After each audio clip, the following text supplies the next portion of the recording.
My name is Bob Nagle, and welcome to the Quad B channel. July 17th. There's no golden rays of sunshine. The air's thick. The air hangs on you. There's something like engulfs you, whatever. I don't know how it is, but it's pretty warm. So, oh yeah, Chad, man. Mad power to you, bro. Keep living your life, and it's inspiring. You got more stamina, more courage than I do, brother. But I appreciate the feedback, right? So I'm thinking, I always do that. So my sleep, right?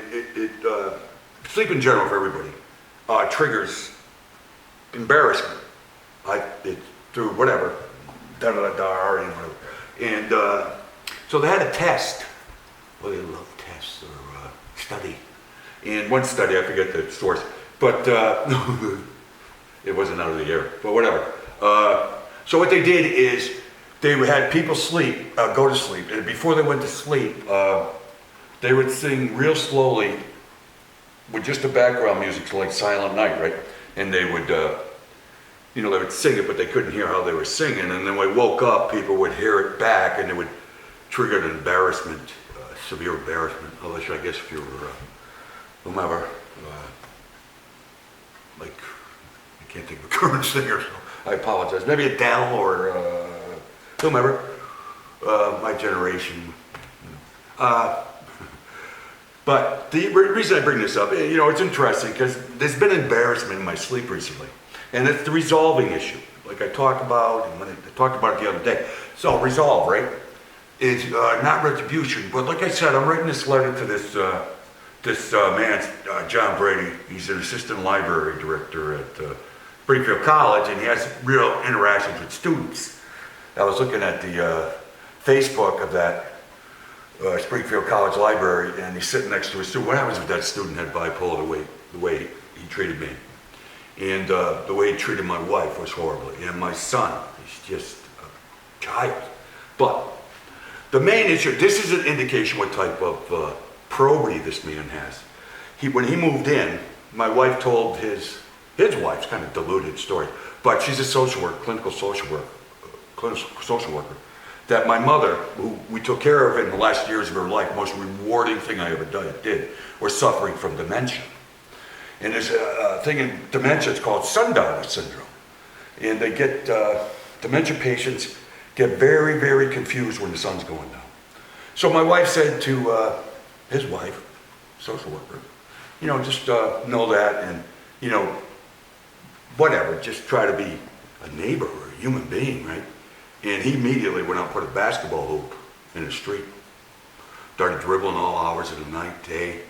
His kids would run through our yard. We put a thing out, say, hey, please keep my mother. We went to the police, put a trespass. Oh, he went off and got drunk, went all around saying how crazy I was. That's why, this is my issue. But it's a basis issue of my complaint to the Justice Department. Him in collusion with that chief of police who said horrible things about me. Whatever, going on for decades, he said, well, there was no reports. I had police reports, whatever, like a minimal amount for a crazy guy, right? And, I don't know. I have to resolve this, so that's where I am today. It's not retribution, it's resolving my own mind so I can move on. But I'm not moving on once again till I get that thing for the Justice Department. Let's see what the hell happened there, right? America, baby, I don't know. Yeah. So I like the mad power thing, so I'm gonna go mad power, and there's no rainbow until the rain.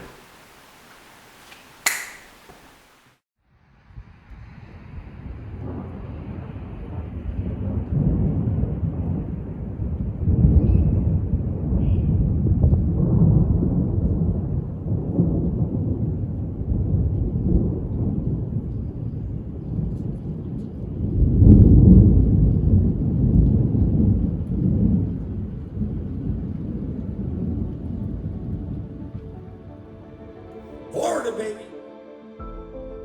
My name is Bob Nagle, and welcome to the Quad B channel. I'm committed daily to doing a bipolar video journal, chronicling what it's like living with bipolar. All bipolar experiences are individualistic. And once again, all mine are an individual. This is a video introspection. I'm hoping to look back on this after a year, engage where my moods were, and maybe find an answer through my own treatment.